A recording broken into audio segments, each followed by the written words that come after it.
ఆ బౌన్సర్స్ గురించి ఒక విషయము మీరు చూసారు కదా, బౌన్సర్స్ పోలీస్ వారిని నెట్టేయడం అందరినీ. సో బౌన్సర్స్ అందరు కూడా వార్నింగ్ ఇవ్వదలుచుకున్నాను.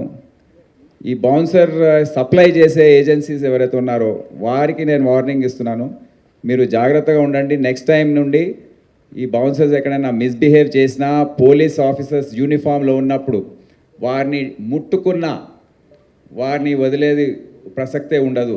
ఏ విధంగా అయితే తోసేశారో పోలీస్ ఆఫీసర్స్ని మీరు చూశారు కదా వీడియోస్లో, పబ్లిక్ని తోసేశారు. వాళ్ళే గేట్స్ ఓపెన్ చేస్తున్నారు, వాళ్ళే క్లోజ్ చేస్తున్నారు, వాళ్ళే అన్నీ చేస్తున్నారు అక్కడ. సో ఈ విధంగా వ్యవహరిస్తే మళ్ళీ లా అండ్ ఆర్డర్ పోలీస్ ఏం చేస్తుందండి? It's becoming a challenge. So ఇప్పటి నుండి విఐపీస్, వివిఐపీస్ ఎవరైనా కానివ్వండి, పూర్తి బాధ్యత వారిదే ఉంటుంది. వారి బౌన్సర్స్ ఏ విధంగా వ్యవహరిస్తారు, పూర్తి బాధ్యత వారిదే ఉంటుంది. బౌన్సర్స్ సప్లై చేసే ఏజెన్సీస్దే ఉంటుంది. వారిని అడ్డుకట్ట వేసే అవసరం ఉంది. జాగ్రత్తగా వ్యవహరించండి, ఆలోచించి మీ స్టెప్స్ తీసుకోండి.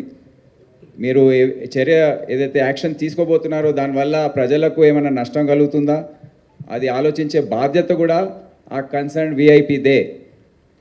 ఇది తర్వాత ఇదైంది అదైంది ఎక్స్ప్లెనేషన్స్ ఏవి కూడా పని చేయవు.